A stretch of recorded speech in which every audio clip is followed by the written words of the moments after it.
Jesus Reigns, യേശു വാഴുന്നു ശുശ്രൂഷകളിലേക്ക് നിങ്ങൾക്ക് സ്വാഗതം.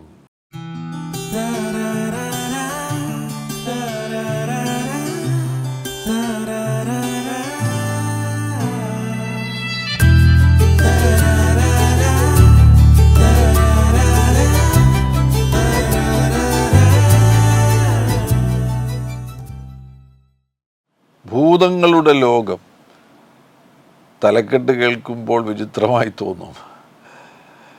എന്നാൽ ഇന്നത്തെ ഈ ആനുകാലികമാകുന്ന അനേകം സംഭവങ്ങൾ കാണുമ്പോൾ നമ്മുടെ സമൂഹത്തെ ഭൂതങ്ങൾ കീഴടക്കിയിരിക്കുന്നു എന്നാണ് മനസ്സിലാക്കുവാൻ കഴിയുന്നത്.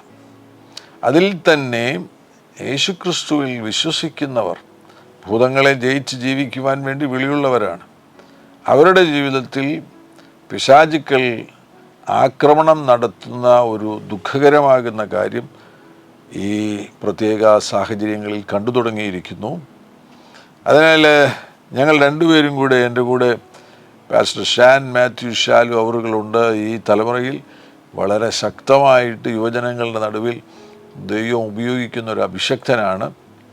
വിശേഷിച്ചും യുവജനങ്ങളുടെ സംഘർഷങ്ങളും പ്രശ്നങ്ങളും നന്നായിട്ട് അറിയാവുന്നൊരു ദൈവദാസനാണ്. ഞങ്ങൾ ഒരുമിച്ച് ചില കാര്യങ്ങൾ, പൈശാചിക ലോകവുമായി ബന്ധപ്പെട്ട ചില കാര്യങ്ങൾ പങ്കുവയ്ക്കുവാനാണ് കർത്താവിൽ ശരണപ്പെടുന്നത്. മത്തായിയുടെ സുവിശേഷം 12-ാമത്തെ അധ്യായം 28-ാമത്തെ വാക്യത്തിൽ കർത്താവാകുന്ന യേശു പറഞ്ഞു, ദൈവാത്മാവിനാൽ ഞാൻ ഭൂതങ്ങളെ പുറത്താക്കുന്നു, എങ്കിലോ ദൈവരാജ്യം നിങ്ങളുടെ അടുക്കൽ വന്നെത്തിയിരിക്കുന്നു. സ്പഷ്ടം. ദൈവരാജ്യം നിങ്ങളുടെ അടുക്കൽ വന്നെത്തിയിരിക്കുന്നു, സ്പഷ്ടം. ജനത്തെ ദണ്ഡിപ്പിക്കുന്ന ദുരാത്മാക്കളെ പുറത്താക്കുവാൻ വേണ്ടി കർത്താവ് നമ്മെ അധികാരപ്പെടുത്തിയിരിക്കുകയാണ്. പാമ്പുകളെയും തേളുകളെയും ശത്രുവിൻ്റെ സകല ബലത്തെയും കീഴ്പ്പെടുത്തുവാൻ വേണ്ടിയുള്ള, പരാജയപ്പെടുത്തുവാൻ വേണ്ടിയുള്ള അധികാരമാണ് ദൈവമക്കൾക്ക് കർത്താവ് നൽകി തന്നിരിക്കുന്നത്. ഓരോരുത്തർ അവരവരെക്കുറിച്ചുള്ള വിളിയെക്കുറിച്ചുള്ള തിരിച്ചറിവ് പ്രാപിക്കണം. മാത്രമല്ല, ക്രിസ്തുവിൽ അവരാരാകുന്നു എന്നുള്ള വെളിപ്പാടിൽ നിന്നുകൊണ്ട് മുന്നോട്ട് പോവുകയാണെങ്കിൽ പൈശാചിക ലോകത്തെ തകർക്കുവാൻ കഴിയും. കർത്താവിൻ്റെ ദാസൻ പാസ്റ്റർ ഷാൻ മാത്യു ഷാലു അവറുകൾ ഈ തലമുറയിൽ വളരെ ശക്തമായി ദൈവം ഉപയോഗിക്കുന്ന ഒരു യൗവനക്കാരൻ എന്നുള്ള നിലയിൽ, യൗവനക്കാരുടെ ഇടയിൽ ശുശ്രൂഷിക്കുന്ന ഒരു അഭിഷക്തൻ എന്നുള്ള നിലയിൽ ഇന്നത്തെ യൗവനക്കാർ നേരിടുന്ന പൈശാചിക ലോകത്തിൻ്റെ ആക്രമണങ്ങളുമായുള്ള ബന്ധത്തിൽ നേരിടുന്ന സംഘർഷങ്ങളെക്കുറിച്ച് ഒന്ന് പങ്കുവയ്ക്കാമോ?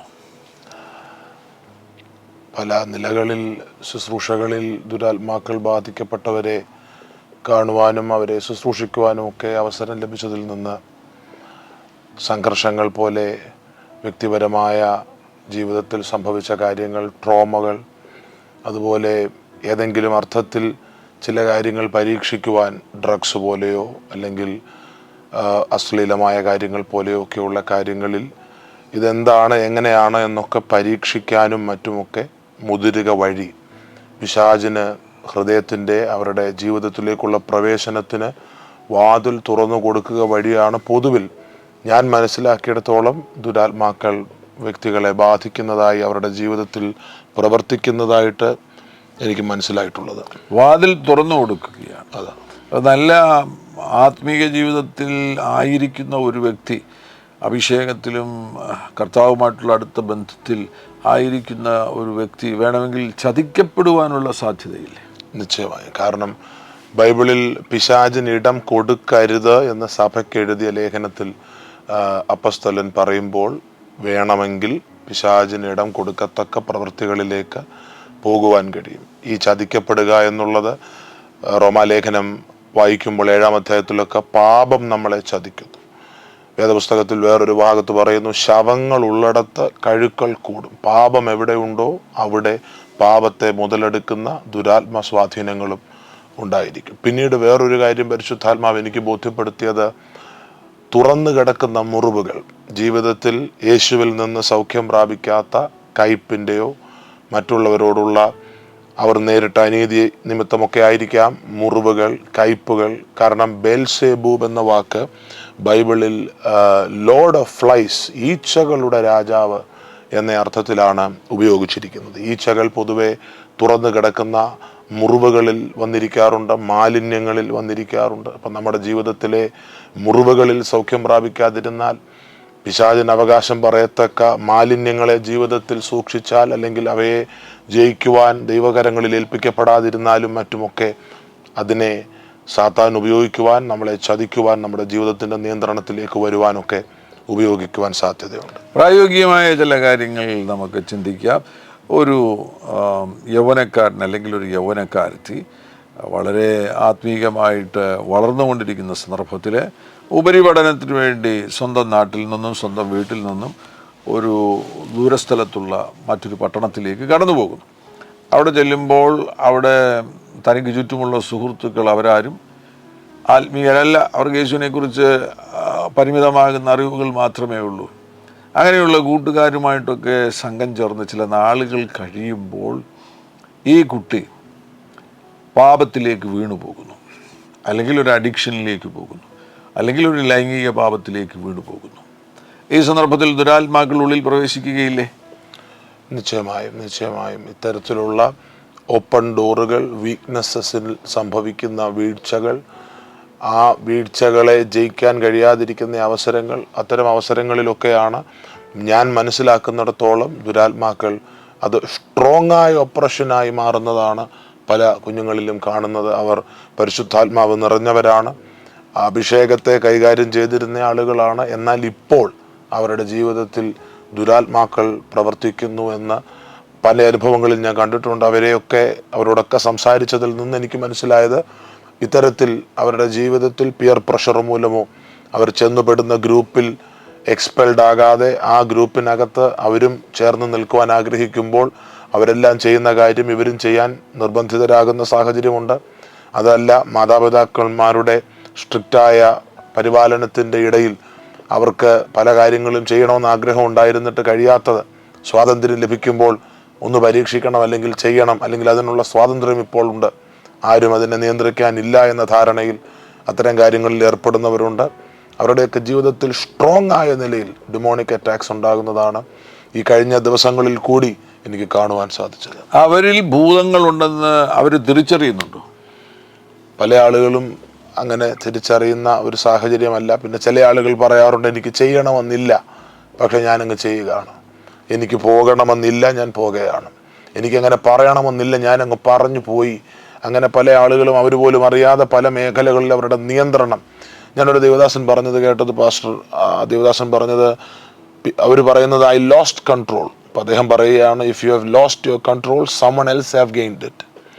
നിങ്ങളുടെ നിയന്ത്രണം നിങ്ങൾക്ക് നഷ്ടപ്പെട്ടെങ്കിൽ വേറെ ആരോ ആ നിയന്ത്രണം ഏറ്റെടുത്തു എന്ന് വേണം മനസ്സിലാക്കാൻ. മറ്റാരോ ആ വ്യക്തിയെ നിയന്ത്രിക്കുകയാണ്. അതെ, അത് തിരിച്ചറിയാൻ കഴിയാതെ വരുന്നതാണ് ഏറ്റവും ദുഃഖകരമാകുന്ന കാര്യം. അതെ, അവരുടെ ഒരു സംഘർഷമാകുന്നു, അവരിലുള്ളൊരു പാപ സ്വഭാവമാകുന്നു എന്ന് മാത്രം അതിനെ കാണുകയാണ്. അതിൻ്റെ പിന്നിലൊരു ദുരാത്മാവുണ്ട് എന്ന് അവർ തിരിച്ചറിയുന്നില്ല. അവരുടെ ഐഡന്റിറ്റിയെ പോലും അത് ബാധിക്കുന്നു. കാരണം ഞാനൊരു മോശപ്പെട്ടയാളാണ്. കാരണം ഇതിനെ ജയിക്കാനും ചിലപ്പോൾ ശ്രമിക്കും ദുരാത്മാക്കൾ. അതിനകത്തുള്ളിടത്തോളം പലപ്പോഴും ജയിക്കാൻ എത്രത്തോളം ശ്രമിച്ചാലും പൂർവാധികം ശക്തിയോടെ ഈ ഹാബിറ്റുകളോ അല്ലെങ്കിൽ അവർക്ക് വന്ന വീഴ്ചകളോ അവരുടെ ജീവിതത്തിൽ ആവർത്തിക്കാറാണ് പതിവ്. അതവരുടെ സെൽഫ് എസ്റ്റീമിനെ ബാധിക്കും. അവർ ഡിപ്രഷനിലേക്കൊക്കെ പോകും. കൂടുതൽ ദുരാത്മാക്കൾ അതിനകത്ത് കയറുന്നതിന് അത് കാരണമാകുകയും ചെയ്യാറുണ്ട്. ഈ ഭൂതങ്ങൾ യൗവനക്കാരിൽ പ്രവേശിക്കുവാൻ സാധ്യതയുള്ള ചില വാതിലുകൾ, വായനയെക്കുറിച്ച് പറഞ്ഞില്ലേ, ചില പ്രത്യേക കാര്യങ്ങൾ വായിക്കുന്നത് മുഖാന്തരം വ്യക്തികളിൽ ഭൂതങ്ങൾ പ്രവേശിച്ചു എന്നുള്ള പരാമർശം നടത്തിയല്ലോ, അതെന്താണ്? പക്ഷെ ഞാൻ അല്പം കാലം മുൻപ് ഈ എസോറ്ററിക് റൈറ്റിങ്ങുകൾ, പ്രത്യേകിച്ച് ഇതാരും വായിക്കാൻ വേണ്ടി പറയുന്നതല്ല, അറിവിലേക്ക് മാത്രം പറയുന്നതാണ്. ദ സീക്രട്ട് എന്ന പേരിൽ വളരെ പ്രചാരത്തിലുള്ളൊരു പുസ്തകമുണ്ട്. റോണ്ട ബയോൺ എന്നൊരു എഴുത്തുകാരിയാണ് അത് എഴുതിയിരിക്കുന്നത്. ഒരുമാതിരി എല്ലാ ചലച്ചിത്ര താരങ്ങളും, ഹോളിവുഡ് ചലച്ചിത്ര താരങ്ങൾ, ഇപ്പം മലയാളികളും പറഞ്ഞു തുടങ്ങുന്നുണ്ട്. അവരൊക്കെ പറയുന്നത്, നമ്മളൊരു കാര്യം ഹൃദയത്തിൽ വിശ്വസിച്ചാൽ യൂണിവേഴ്സ്, അവരതിന് യൂണിവേഴ്സ് എന്നാണ് പറയുന്നത്. ഈ തിയോസോഫിക്കൽ സൊസൈറ്റി എന്നൊരു സംഘടന പണ്ട് പ്രവർത്തിച്ചിരുന്നു. ഈ തിയോസോഫിക്കൽ സൊസൈറ്റിയുടെ ഒക്കെ ഒരു ടീച്ചിങ്ങിൽ നിന്ന് ഇങ്ങനെ രൂപം കൊണ്ടുവന്ന പഠിപ്പിക്കലാണ് യൂണിവേഴ്സ് നമുക്ക് ആ പറഞ്ഞ കാര്യങ്ങളെല്ലാം സാധിച്ചു തരും. അപ്പം നമ്മളൊരു കാര്യം, എനിക്കൊരു കാറ് വേണം എന്ന് നമ്മൾ ചിന്തിച്ചാൽ ആ കാറ് വേണമെന്നുള്ളത് നമ്മൾ എന്തൊക്കെയാണോ ബൈ ഫെയ്ത്തിൽ ഒരു കാര്യം നടക്കുമെന്ന് പറയുന്നത്, ആ ഫെയ്ത്തിൽ ദൈവമാണ് സെൻറ്റർ എങ്കിൽ ദൈവം എന്ന വ്യക്തിത്വത്തെ മാറ്റി യൂണിവേഴ്സ് എന്നാക്കുന്നു. അപ്പോൾ ദൈവരാജ്യത്തിൽ ഒരു എം ടി സ്പേസും ഇല്ല. ദൈവം എവിടെ നിന്ന് മാറുന്നെങ്കിൽ അവിടെ ഒരു ദുരാത്മാവാണ് പ്രവർത്തിക്കുന്നത്. അപ്പോൾ ഈ പുസ്തകം ഇങ്ങനെ നിങ്ങൾ മാനിഫെസ്റ്റ് ചെയ്യേണ്ടത് എങ്ങനെ എന്നൊക്കെ പറഞ്ഞ് ദ സീക്രട്ട് എന്നൊരു പുസ്തകം പുറത്തു വന്നു. ആ പുസ്തകത്തിലൂടെ അതിൻ്റെ ശേഷം സീക്രട്ട് എന്നൊരു ചലച്ചിത്രം, ഒരു ഡോക്യുമെൻ്ററി പോലെ നിലവിൽ വന്നു. അപ്പോൾ ആ സിനിമയിൽ പറയുന്ന വേറെ പുസ്തകങ്ങളുണ്ട്. Think and grow rich. ഇപ്പോഴും നിങ്ങൾ ഏത് എയർപോർട്ടിൽ ചെന്നാലും ഏത് ബുക്ക് സ്റ്റോളിൽ ചെന്നാലും അവിടെ തിങ്ക് ആൻഡ് ഗ്രോ റിച്ച് എന്ന പുസ്തകം കാണാൻ കഴിയും. അങ്ങനത്തെ ഇത്തരം കാര്യങ്ങളെ പഠിപ്പിക്കുന്ന പുസ്തകങ്ങൾ. ഈ chicken soup for the soul എന്നൊരു പുസ്തകമുണ്ട്. എല്ലാ വിശ്വാസികളായ കുട്ടികളും ആ പുസ്തകം വായിച്ച് ഞാൻ കണ്ടിട്ടുണ്ട്. ജാക്ക് കാൻഫീൽഡ് എന്ന ആളാണ് അത് എഴുതിയിരിക്കുന്നത്. അദ്ദേഹവും ഈ പറയുന്നത് പോലെ ഈ മാനിഫെസ്റ്റേഷൻ, ഇത്തരം ദൈവത്തിൽ പരിശുദ്ധാത്മാവിൻ്റെ നിയന്ത്രണത്തിലല്ലാത്ത സ്പിരിച്വൽ ആക്ടിവിറ്റികളെ പ്രൊമോട്ട് ചെയ്യുന്ന റൈറ്റേഴ്സാണ്. അപ്പോൾ ഇത്തരം പുസ്തകങ്ങൾ വായിക്കുന്ന ഒരാൾ, പ്രത്യേകിച്ച് ഡിസേൺ ചെയ്യാൻ കഴിയാത്ത, സകലവും ശോധന ചെയ്ത് നല്ലത് മുറുകെ പിടിക്കാനുള്ള വിശ്വാസത്തിൻ്റെ പക്വത വന്നിട്ടില്ലാത്തവർ ഇത്തരം പുസ്തകങ്ങൾ വായിക്കുമ്പോൾ അവരുടെ അകത്തൊരു ഇൻറോഡ് ക്രിയേറ്റ് ആകുകയും സാത്താൻ ആ വായനയിലൂടെ, ആ ഇൻഫർമേഷനിലൂടെ അവരുടെ അകത്ത് കയറുകയും പിന്നത്തേതിൽ അവർക്ക് ആ ഒപ്രഷൻ്റെ പല അനുഭവങ്ങൾ അവരുടെ ജീവിതത്തിൽ ഉണ്ടാകുകയും ചെയ്യുന്നത് എനിക്ക് കാണാൻ കഴിഞ്ഞിട്ടുണ്ട്. ഞാൻ ഒരു കാലത്ത് ഇതിനെക്കുറിച്ച് ബോധ്യമില്ലാതിരുന്നപ്പോൾ ഇത് വായിച്ചിട്ടുള്ളത് കൊണ്ടാണ് എനിക്കിത് വേഗം മനസ്സിലാകാൻ കഴിയുന്നത്. ഞാൻ ആ സമയത്ത് വിശ്വാസത്തിൻ്റെ ശുശ്രൂഷയുടെയൊക്കെ ആദ്യ ചുവടുവെപ്പുകളിൽ ഈ കാര്യത്തെക്കുറിച്ച് എനിക്ക് ബോധ്യം വരികയും, ബോധ്യമെന്ന് പറഞ്ഞാൽ എൻ്റെ ഉള്ളിൽ അങ്ങ് തോന്നി, ഞാൻ അതുവരെ ഇത് കുഴപ്പമില്ല എന്നാണ് ഞാൻ ചിന്തിച്ചിരുന്നത്. പലരും ഇത്തരം പുസ്തകങ്ങൾ വായിക്കുമ്പോൾ അറിവിലേക്കാണ് വായിക്കുന്നതെന്നാണ് ചിന്തിക്കുന്നത്. പക്ഷെ മനസ്സിലാക്കേണ്ടത്, യു ആർ ഡാബ്ലിങ് വിത്ത് സ്പിരിറ്റ്സ്. നിങ്ങൾ ആത്മാക്കളുമായിട്ടാണ് കളിക്കുന്നത് അല്ലെങ്കിൽ ചൂതാടുന്നത്. അപ്പോൾ ഞാനത് ഫിന്നി പാസ്റ്ററോട് ആ സംഭവം സംസാരിക്കുകയും ആ പുസ്തകങ്ങളെല്ലാം കത്തിച്ചു കളയുകയും ഒക്കെ ചെയ്യുന്നൊരു സാഹചര്യം ഉണ്ടായിരുന്നു. ദൈവകൃപയാൽ ഞാൻ ആ സമയം പ്രാർത്ഥിക്കുമായിരുന്നത് കൊണ്ടും തമ്മിലൊരു താരതമ്യത്തിനും ഏത് ശരി ഏത് തെറ്റ്, എന്ത് പ്രാക്ടീസ് ചെയ്യണം അരുത് എന്ന കാര്യത്തിൽ അല്പമെങ്കിലും ഒക്കെ ബോധ്യമുണ്ടായിരുന്നത് കൊണ്ടും വലിയ പ്രയാസം എൻ്റെ ജീവിതത്തിൽ വന്നില്ല. പക്ഷെ ഇത്തരം വായനകൾ ഇപ്പോഴത്തെ യൗവനക്കാരുടെ ഇടയിൽ ട്രെൻഡിങ് ആയി വരികയാണ്. ഈ വായനകൾ മുഖാന്തരമായിട്ട് ദുരാത്മസ്വാധീനങ്ങൾ അവരിൽ ഉണ്ടാകുന്നു. പക്ഷേ തിയോസോഫിക്കൽ സൊസൈറ്റിയുടെ ഒക്കെ പഠിപ്പിക്കലുകൾ വലിയ വലിയ രാഷ്ട്രീയ നേതാക്കന്മാർ ഈ ഇത്തരം സംഘടനകളുടെ ഭാഗമാക്കായിരുന്നു. അതിനെക്കുറിച്ച് ഞാൻ കൂടുതൽ പറയുന്നില്ല. അവർ പഠിപ്പിക്കുന്നത് സെയ്റ്റൻ ഈസ് ഗോഡ് ഇൻവേർട്ടഡ് എന്നാണ് പഠിപ്പിക്കുന്നത്. അവർ പറയുന്നത് അറിവ് കൊടുക്കരുതെന്ന് പറഞ്ഞ ദൈവമാണ് യഥാർത്ഥത്തിൽ ഈവിൾ. മനുഷ്യൻ ഇല്ലൂമിനേറ്റഡ് ആകണം എന്ന ആഗ്രഹത്തിലാണ് ഫലം തിന്നാൻ സാത്താൻ പറഞ്ഞത്. അപ്പോൾ ഈ ഇല്ലൂമിനേഷൻ എന്നതിൽ നിന്നൊക്കെയാണ് ഇല്ലൂമിനാറ്റി എന്ന വാക്ക് വരുന്നത്. അപ്പോൾ ഇത്തരത്തിലുള്ള എസോറ്ററിക്കായി ഇപ്പം ഇത്തരം വാക്കുകൾ, ഇത്തരം ആശയങ്ങൾ, ഇത്തരം ഡാർക്കായിട്ടുള്ള കാര്യങ്ങൾ, അപ്പോൾ ഇത് ഈ നിലയിലുള്ള കാര്യങ്ങളിലേക്ക് നമ്മുടെ യൗവനക്കാർ, പ്രത്യേകിച്ച് ഞാൻ പറയുന്നത് വിശ്വാസ ലോകത്തിലുള്ള യൗവനക്കാർ എത്തിച്ചേരുന്നുണ്ടോ? 100% എത്തിച്ചേരുന്നുണ്ട്. കാരണം സ്പിരിച്വലായി ഇപ്പോൾ യേശു തരുമെന്ന് പറയുമ്പോൾ യേശു തരുമെന്ന് മാത്രമല്ല, അതിനകത്ത് നിഷ്കർഷകളുണ്ട്, ഡിസിപ്ലിനിങ്സ് ഉണ്ട്, ജീവിതത്തെ സൂക്ഷിക്കേണ്ട കാര്യങ്ങളുണ്ട്. ഇവിടെ അത്തരത്തിലുള്ള എന്തെങ്കിലും ജീവിതത്തെ ശുദ്ധീകരിക്കണം. അവർ പറയുന്ന യൂണിവേഴ്സ് ഈസ് ഇംപേഴ്സണൽ എന്നാണ് പറയുന്നത്. അവർ പറയുന്ന പ്രിൻസിപ്പിൾസ് നിങ്ങൾ ഫോളോ ചെയ്താൽ യൂണിവേഴ്സ് നിങ്ങൾ ആഗ്രഹിക്കുന്നതെല്ലാം തന്നോളും. നിങ്ങൾ അതിനി പ്രത്യേകിച്ച് അച്ചടക്കമൊന്നും ചെയ്യണമെന്നില്ല, നിങ്ങൾക്ക് എന്ത് തോന്നുന്നു അങ്ങനെയൊക്കെ ജീവിക്കാം. അപ്പം അത്തരത്തിലൊക്കെയുള്ള പഠിപ്പിക്കലുകൾ എന്തായാലും വിജയിക്കണം, കരവെട്ടണം, പച്ചവടിക്കണമെന്ന് ആഗ്രഹിക്കുന്ന മനുഷ്യൻ 100 കണക്കിന് ഇത്തരം കാര്യങ്ങളിൽ ഏർപ്പെടുന്നു എന്നാണ് പാസ്റ്റർ മനസ്സിലാക്കുന്നത്. മറ്റു മേഖലകൾ ഈ മീഡിയയിലൂടെയും മറ്റും കാണുന്നതിലൂടെയും മറ്റും യൗവനക്കാരിലേക്ക് പ്രവേശിക്കുന്ന ദുരാത്മാക്കൾ, അങ്ങനെയുള്ള അനുഭവങ്ങൾ എന്തെങ്കിലും ഉണ്ടോ? പാസ്റ്റർ, ഈ കുറേ കാലങ്ങൾക്ക് മുൻപ് ദി എക്സോർസിസ്റ്റ് എന്ന പേരിലൊരു ചലച്ചിത്രം ഇറങ്ങിയിരുന്നു. വളരെ വർഷങ്ങൾക്ക് മുൻപ് വളരെ വയലൻ്റായ ഈ ഒരു പ്രേത സിനിമ എന്നൊക്കെ പറയാം. ഞാനിത് കണ്ടിട്ടുള്ളതല്ല. ഇതിനെക്കുറിച്ച് ഡെറിക് പ്രിൻസ് പോലെയൊക്കെയുള്ള പാസ്റ്റേഴ്സ് പറഞ്ഞാണ് എനിക്കറിവ്. അതല്ലാതെ ഈ അടുത്ത ദിവസങ്ങളിലും അതിനെക്കുറിച്ച് കേട്ടൊരു കാര്യവും ഞാൻ പങ്കുവെക്കാം. ഈ സിനിമ തിയേറ്ററിൽ ഇരുന്ന് കണ്ട പലരും ആ തിയേറ്ററിൽ വെച്ച് തന്നെ മാനിഫെസ്റ്റ് ചെയ്ത് താഴെ വീണുവെന്നും, അങ്ങനെ അവരുടെ ജീവിതത്തിൽ, കാരണം സ്ട്രോങ് ആയിട്ടുള്ള ഇത്തരം വിഷ്വലുകൾ പെട്ടെന്ന് ഈ സിനിമയിൽ അതിൻ്റെ ജംപ് സ്കെയർ എന്നാണ് പറയുക. ശാന്തമായിട്ടിരിക്കുമ്പോൾ പെട്ടെന്നൊരു കൊലയാളി ചാടി വീഴുന്നു, അല്ലെങ്കിൽ പെട്ടെന്നൊരു പ്രേതം പ്രത്യക്ഷപ്പെടുന്നു, അങ്ങനെയൊക്കെ പെട്ടെന്ന് ഞെട്ടുക, പെട്ടെന്ന് ഭയപ്പെടുക, ഇത്തരത്തിലൊക്കെയുള്ള സംഭവങ്ങളെ പ്രത്യേകിച്ച് ഇമോഷണലി വീക്കായിട്ടുള്ള മൈൻഡ് റിന്യൂഡ് ആകാൻ കഴിയാത്ത, പരിശുദ്ധാത്മാവിനാൽ മൈൻഡ് പ്രൊട്ടക്റ്റഡ് ആകാത്ത ആളുകൾ സ്വാധീനിക്കപ്പെടാൻ സാധ്യതയുണ്ട്. ഞാനൊരു വേറൊരു സംഭവം കണ്ടത്, ചില നാളുകൾക്ക് മുൻപ് മറ്റൊരു ഭാഷയിൽ, ഞാൻ എല്ലാം മറ്റൊരു എന്നങ്ങ് പറഞ്ഞു വിടുകയാണ്, മറ്റൊരു ഭാഷയിലെ ഒരു റിയാലിറ്റി ഷോയുടെ ക്ലിപ്പ്, ഒരു റീല് പോലെ ഇങ്ങനെ കാണാൻ കഴിഞ്ഞു. അവിടെ ഒരു പ്രത്യേക മതവിഭാഗത്തിൻ്റെ ഒരു ഭക്തിഗാനം പാടുകയാണ്. ഒരു മത്സരാർത്ഥി ഒരു പാട്ടുപാടുന്ന മത്സരത്തിൽ ഒരു പ്രത്യേക മതവിഭാഗത്തിൻ്റെ ഭക്തിഗാനം പോലുള്ള സിനിമാ ഗാനം പാടുകയാണ്. അവിടെ പ്രത്യേക ഡാൻസൊക്കെ പുറകിൽ നടക്കുന്നു, ഈ വ്യക്തി പാടുന്നു. പാടി കുറച്ച് കഴിഞ്ഞപ്പോൾ ഓഡിയൻസിലിരിക്കുന്ന 2-3 പേർ പെട്ടെന്ന് ഭയങ്കരമായി മാനിഫെസ്റ്റ് ചെയ്യാൻ തുടങ്ങിയപ്പോൾ അവിടെയുള്ള ജഡ്ജസൊക്കെ എഴുന്നേറ്റ് കൈകൂപ്പുകയാണ്. കാരണം അവർ പറയുന്നത് ഈ പെർഫോമൻസിനെ ദൈവം അനുഗ്രഹിച്ചു, കാരണം ദൈവം പ്രത്യക്ഷപ്പെട്ടതാണെന്നാണ് അവർ പറയുന്നത്. അപ്പോൾ പ്രത്യേക മ്യൂസിക്കൽ പരിപാടികൾ പങ്കെടുക്കുന്നവർക്ക്, അവിടെ ഇരിക്കുന്നവരുടെ മേലെ അങ്ങനെ ഒരു ഇൻഫ്ലുവൻസ് ഉണ്ടെങ്കിൽ നിശ്ചയമായും ഇത്തരം പാട്ടുകൾ, ഇത്തരം വീഡിയോകൾ, സിനിമകൾ, ഇതിലൂടെയൊക്കെ സ്വാധീനങ്ങൾ ഉണ്ടാകാം.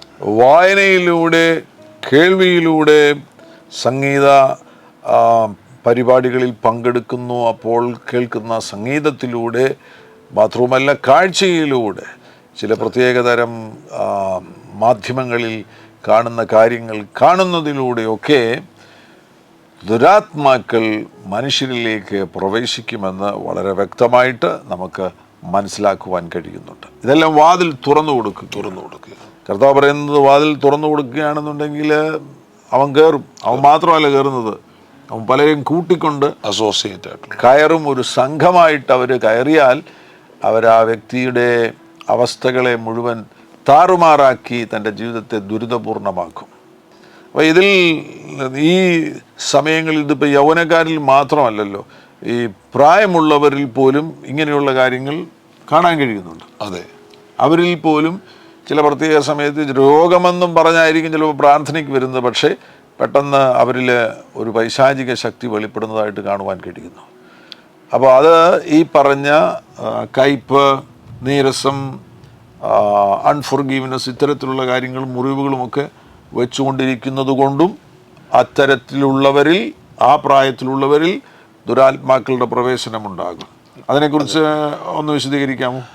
ബൈബിളിൽ ഊമനും ചെകിടനുമായ ആത്മാവുള്ളൊരു മനുഷ്യൻ എന്നൊരു വാക്യം ഞാൻ വായിച്ചിട്ടുണ്ട്. ആ വാക്യത്തിൽ ഈ ആത്മാവ് ആ വ്യക്തിയെ വിട്ടു പോകുന്നതോടുകൂടെ അയാളുടെ ഫാക്കൽറ്റീസ് എല്ലാം റിസ്റ്റോർഡ് ആകുന്നതാണ് കാണുന്നത്. അയാൾക്ക് സംസാരിക്കാൻ കഴിയുന്നു, അയാൾക്ക് കേൾക്കുവാൻ കഴിയുന്നു. പക്ഷേ ഈ ആത്മാവ് അയാളുടെ ശരീരത്തിൽ ഇരിക്കുന്ന കാരണത്താൽ മാത്രമാണ് അയാൾക്ക് ഇതൊന്നും ചെയ്യാൻ കഴിയാത്തത്. അതായത് ഇയാൾക്ക് ഹീലിംഗ് അല്ല വേണ്ടത്, അതിനെയൊക്കെ ഒബ്സ്ട്രക്റ്റ് ചെയ്യുന്ന, ബൈബിളിൻ്റെ ഭാഷയിൽ പറഞ്ഞാൽ ബന്ധിക്കുന്ന സ്പിരിറ്റിനെ പുറത്താക്കിയപ്പോൾ സ്പീച്ചിൻ്റെ ഫാക്കൽറ്റി മടങ്ങി വരുന്നു, ഹിയറിങ്ങിൻ്റെ ഫാക്കൽറ്റി മടങ്ങി വരുന്നു. എൻ്റെ ജീവിതത്തിൽ ഞാൻ പലപ്പോഴും കണ്ടിട്ടുണ്ട്, ഇഞ്ചുറി അല്ലെങ്കിൽ ട്യൂമർ എന്നൊക്കെ പറഞ്ഞ് വരുന്ന ആളുകൾ, അവരുടെ ദേഹത്തു നിന്ന് ഡീമൺ സ്പിരിറ്റ്സ്. എനിക്ക് മറ്റൊരു സംസ്ഥാനത്തിലൊരു മീറ്റിങ്ങിൽ പങ്കെടുക്കുമ്പോൾ അനുഭവമുണ്ട്. ഞാനൊരാൾക്ക് വേണ്ടി പ്രാർത്ഥിക്കുന്നു, അവരുടെ ചെസ്റ്റിലൊരു ഭയങ്കര ലംപ് പോലെ ഉണ്ട് എന്ന് പറഞ്ഞാണ് പ്രാർത്ഥിക്കുന്നത്. ഒരു ദുരാത്മാവ് മാനിഫെസ്റ്റ് ചെയ്ത് അവർ താഴെ വീഴുന്നു. അവർ എഴുന്നേറ്റ് വന്നു കഴിയുമ്പോൾ, ഞാൻ മഴ പോകാൻ പ്രാർത്ഥിച്ചില്ല, മഴയെ ശാസിക്കുന്നില്ല, അതിനു മുമ്പേ ഈ സ്ത്രീ മാനിഫെസ്റ്റ് ചെയ്ത് താഴെ വീഴുകയാണ്. അവർ എഴുന്നേറ്റ് വരുമ്പോൾ ആ മഴ പിന്നീട് അവിടെ കാണുന്നില്ല എന്നുള്ളതാണ് മനസ്സിലായത്. വേറൊരു സന്ദർഭത്തിൽ ഒരാൾക്ക് നെർവ് ഡാമേജ് ആണ്. നെർവ് ഡിസോർഡറോ അല്ലെങ്കിൽ ജന്മനാ ഉള്ള നെർവിൻ്റെ പ്രശ്നമോ ആണെങ്കിൽ നമുക്ക് അതിനെ ഡീമൻസുമായിട്ട് അസോസിയേറ്റ് ചെയ്യാൻ എളുപ്പമുണ്ട്. പക്ഷേ ഡാമേജ് എന്ന് പറയുമ്പോൾ വീണ് പറ്റിയതോ ഹേമം തട്ടിയിട്ട് പറ്റിയതോ ഒക്കെ ആണെന്നേ നമ്മൾ ചിന്തിക്കുകയുള്ളൂ. പക്ഷേ ഈ വ്യക്തിയുടെ ഹീലിങ്ങിന് വേണ്ടി പ്രാർത്ഥിക്കാൻ വന്നതാണ്. ഹീലിങ്ങിന് വേണ്ടി പ്രാർത്ഥിക്കുമ്പോൾ സ്ട്രോങ് ആയി മാനിഫെസ്റ്റ് ചെയ്യുന്നു. അപ്പോൾ ഈ നെർവ് ഡാമേജ് മൂലം കൈയുടെ സ്വാധീനം വേണ്ടതുപോലെ ഇല്ല എന്നുള്ളതാണ് പ്രയാസം. ഈ ശക്തി ശരീരത്തിൽ നിന്ന് മാറിക്കഴിഞ്ഞപ്പോഴത്തേക്കും വ്യക്തമായി ഭംഗിയായി കൈ കൊണ്ട് എഴുതാൻ കഴിയത്തക്കവണ്ണം കൈ പൂർണ്ണമായി ഹീലാകുന്ന സാഹചര്യം ഉണ്ടായി. ഇപ്പം ഈ പറയുന്നത് പോലെ, അതുപോലെ എനിക്ക് മനസ്സിലാകുന്ന ഒരു കാര്യം, പല ഹിഡൻ മേഖലകളിൽ പലതിൻ്റെയും പിന്നിൽ സാത്താൻ ഒളിച്ചിരിക്കാൻ സാധ്യതയുണ്ട്. ഇതുപോലെയുള്ള കയ്പ്, അൺഫോർഗിവ്നെസ്. ചില ആളുകൾ പറയും, ഞങ്ങൾ സഭായോഗത്തിനൊക്കെ പോകും, പാസ്റ്റർ പറയുന്നതൊക്കെ ശരിയാണ്, പക്ഷേ അവരോട് ഞാൻ ക്ഷമിക്കത്തില്ല. പാസ്റ്റർ പറഞ്ഞതൊക്കെ ശരിയാണ്, പക്ഷേ അതെൻ്റെ മനസ്സിൽ നിന്ന് ഒരു കാലത്തും പോകത്തില്ല. ഇങ്ങനെയൊക്കെ ചില കാര്യങ്ങളിൽ ചിലർ നിർബന്ധ ബുദ്ധി കാണിക്കുമ്പോൾ അവരുടെ ജീവിതത്തിൽ മറഞ്ഞിരിക്കുന്ന സ്പിരിറ്റുകൾ ഓപ്പറേറ്റ് ചെയ്യുവാൻ സാധ്യതയുണ്ട്. ശക്തമായ അഭിഷേകം വെളിപ്പെടുമ്പോൾ, പരിശുദ്ധാത്മ സാന്നിധ്യം അളവില്ലാതെ വ്യാപരിക്കുമ്പോൾ ഇത്തരം മറഞ്ഞിരിക്കുന്ന ശക്തികൾ, പൗലോസ് തീ കൂട്ടുമ്പോൾ അണലി പുറത്തു ചാടുന്നത് പോലെ അവരുടെ ഉള്ളിൽ നിന്ന് പുറത്തു ചാടുന്നതും പല സന്ദർഭങ്ങളിൽ കാണാൻ കഴിഞ്ഞിട്ടുണ്ട്. അഡിക്ഷനെ കുറിച്ച് പറയുമ്പോൾ, അഡിക്ഷൻ മുഖാന്തരമായിട്ട് അനേകം യൗവനക്കാർ ഇപ്പോൾ ബുദ്ധിമുട്ട് അനുഭവിക്കുന്നുണ്ട്, സബ്സ്റ്റൻസ് അഡിക്ഷൻ മൂലമായിട്ട്. അതിനെക്കുറിച്ച് ചില കാര്യങ്ങൾ കൂടെ പരാമർശിക്കുമോ? പല അഡിക്ഷനുകൾക്കും പിന്നിൽ ദുരാത്മാക്കളാണ്. പക്ഷേ എല്ലാ അർത്ഥത്തിലും ദുരാത്മാക്കളോ ദൈവാത്മാവോ നമ്മുടെ മേൽ പിടിമുറുക്കണമെങ്കിൽ നമ്മുടെ അനുവാദം പ്രത്യക്ഷത്തിലോ പരോക്ഷത്തിലോ അത് നമ്മൾ മനസ്സിലാക്കിയിട്ട് ചെയ്യുന്നവർ. ഇപ്പം മനഃപൂർവ്വം സാത്താന് സ്വയം കീഴടങ്ങുന്നവരുണ്ട്.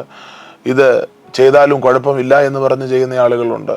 ഇപ്പോൾ പാസ്റ്റർ, ഞാൻ ഈ കഴിഞ്ഞ ദിവസം വാർത്താ മാധ്യമങ്ങളിൽ നിന്ന് കേട്ടത്, ഈ ഡാൻസ് ബാറുകളിലൊക്കെ പോകുന്നവർക്ക് അവരറിയാതെ വിരലിൽ മുക്കി ഈ ചില പ്രത്യേക പദാർത്ഥങ്ങൾ, ഞാനതിൻ്റെ ഒന്നും പേര് പരാമർശിക്കുന്നില്ല, ആ മദ്യത്തിലോ അല്ലെങ്കിൽ ജ്യൂസിലോ ഒക്കെ കലർത്തി കൊടുക്കും. പിന്നെ അവർക്ക് എത്ര നേരം വേണമെങ്കിലും അവിടെ ഡാൻസ് ചെയ്യാനോ ഒക്കെ കഴിയും. പിന്നെയാണ് ഇതൊരു ട്രാപ്പിലേക്കാണ് ഞങ്ങൾ പോയതെന്ന് അറിയുകയും, പക്ഷെ അവരിനി ജയിക്കാൻ എത്രത്തോളം ശ്രമിച്ചാലും അവരുടെ ഫിസിക്കൽ ബോഡി അതിനെ ക്രേവ് ചെയ്യും.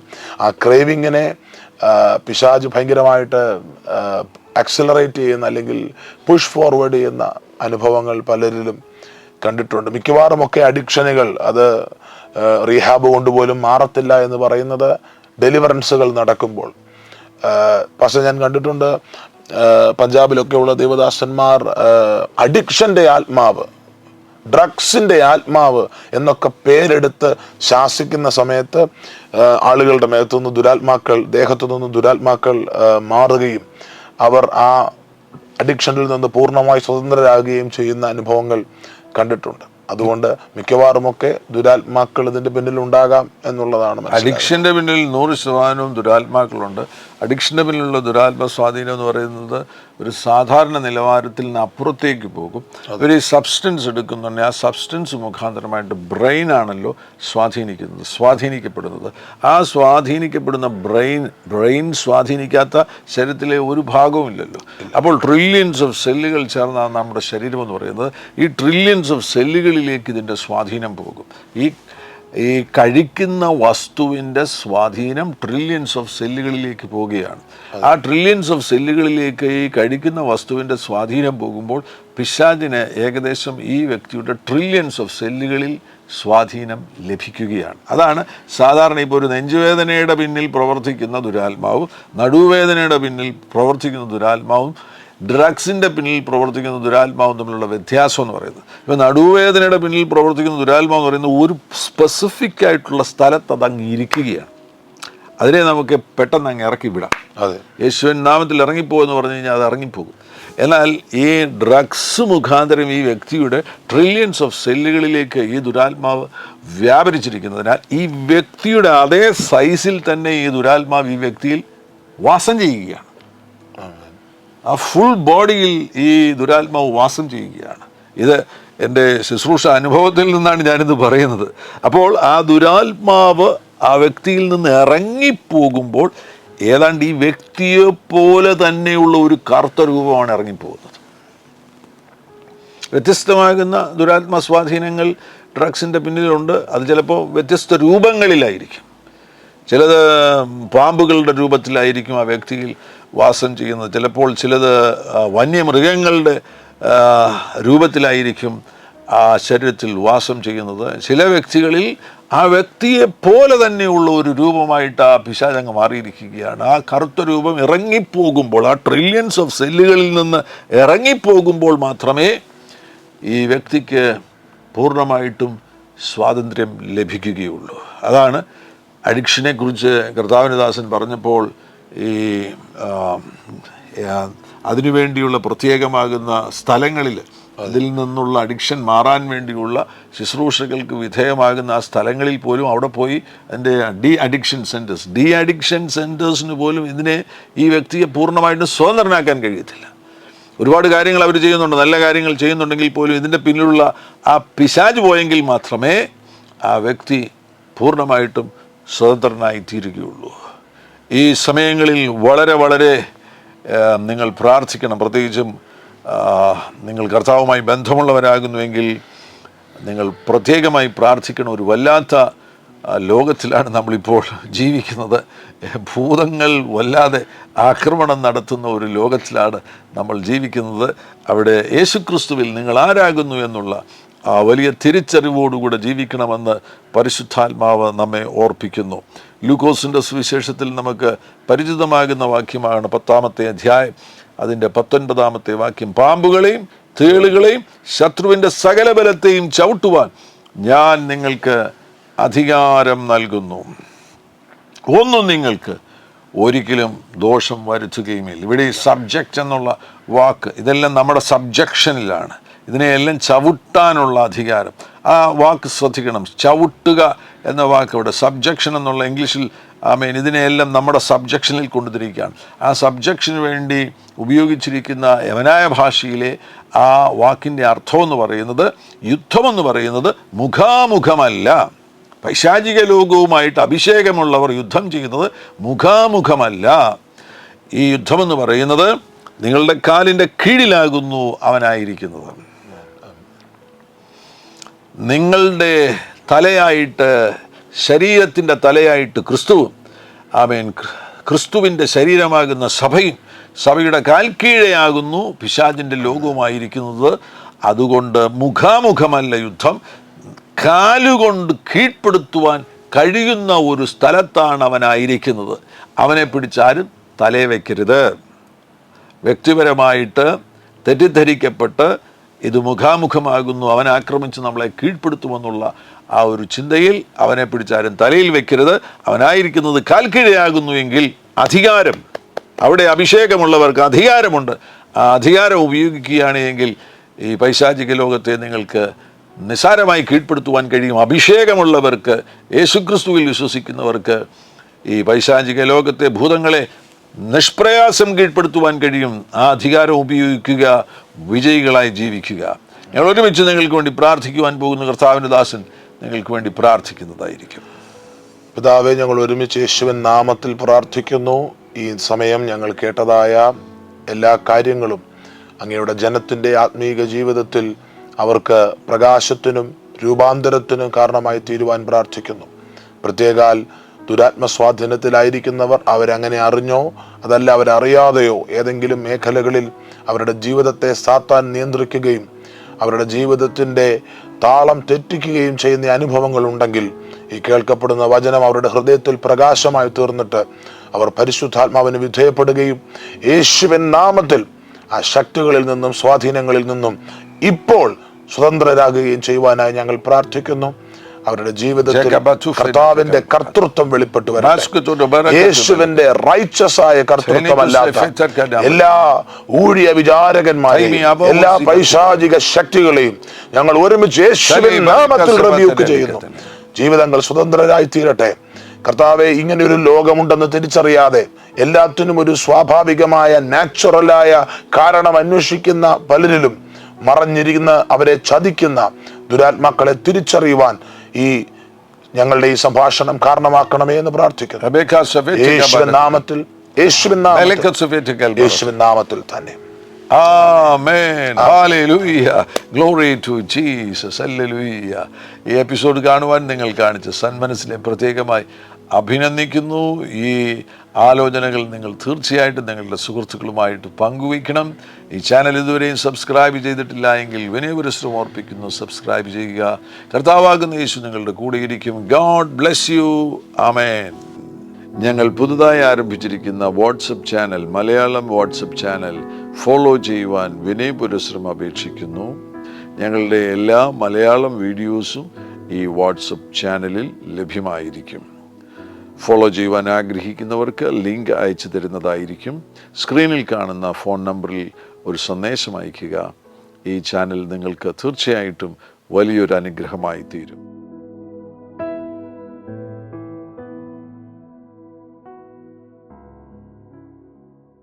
എല്ലാ പ്രഭാതത്തിലും 3 മിനിറ്റ് നീണ്ടു നിൽക്കുന്ന ഒരു ചെറിയ സന്ദേശം വാട്സപ്പിൽ അയക്കുന്നുണ്ട്. നിങ്ങൾക്കത് ലഭിക്കണമെന്ന ആഗ്രഹമുണ്ടെങ്കിൽ സ്ക്രീനിൽ കാണുന്ന നമ്പറിൽ ഒരു മെസ്സേജ് അയയ്ക്കുക. ഞങ്ങളുടെ ഓൺലൈൻ റേഡിയോ ആയ ജീസസ് റെയിൻസ് റേഡിയോയുടെ ആപ്പ് ഇതുവരെയും ഡൗൺലോഡ് ചെയ്തിട്ടില്ല എങ്കിൽ പ്ലേ സ്റ്റോറിലും ആപ്പ് സ്റ്റോറിലും ലഭ്യമാണ്. ജീസസ് റെയിൻസ് റേഡിയോ എന്ന് ടൈപ്പ് ചെയ്ത ശേഷം സെർച്ച് ചെയ്യുക. ആപ്പ് നിങ്ങൾ ഇപ്പോൾ തന്നെ ഡൗൺലോഡ് ചെയ്താലും എല്ലാ പ്രഭാതത്തിലും 4 മണിക്ക് ടങ്സ് പ്രെയർ ഉണ്ടായിരിക്കുന്നതാണ്. നിങ്ങളുടെ ആത്മീയ വർധനവിനായി ദയവായി സൂമിൽ ജോയിൻ ചെയ്താലും മീറ്റിംഗ് ID സ്ക്രീനിൽ നിങ്ങൾക്ക് ലഭ്യമാണ്. അതോടൊപ്പം തന്നെ എല്ലാ ബുധനാഴ്ചയും രാത്രി 10 മുതൽ 1 മണി വരെ നൈറ്റ് പ്രെയർ ഉണ്ടായിരിക്കുന്നതാണ്. നമുക്ക് ഒരുമിച്ച് രാജ്യങ്ങൾക്ക് വേണ്ടി പ്രാർത്ഥിക്കാം. ദയവായി സൂമിൽ ജോയിൻ ചെയ്താലും ഈ യൂട്യൂബ് ചാനൽ നിങ്ങൾ ഇതുവരെയും സബ്സ്ക്രൈബ് ചെയ്തിട്ടില്ല എങ്കിൽ ഇപ്പോൾ തന്നെ സബ്സ്ക്രൈബ് ചെയ്യുക. ശേഷം ബെൽ ബട്ടൺ അമർത്താൻ മറക്കല്ലേ. ഈ സന്ദേശം മറ്റുള്ളവരിലേക്ക് അനുഗ്രഹമാകാൻ ഷെയർ ചെയ്താലും കർത്താവ് നിങ്ങളെ ധാരാളമായി അനുഗ്രഹിക്കട്ടെ.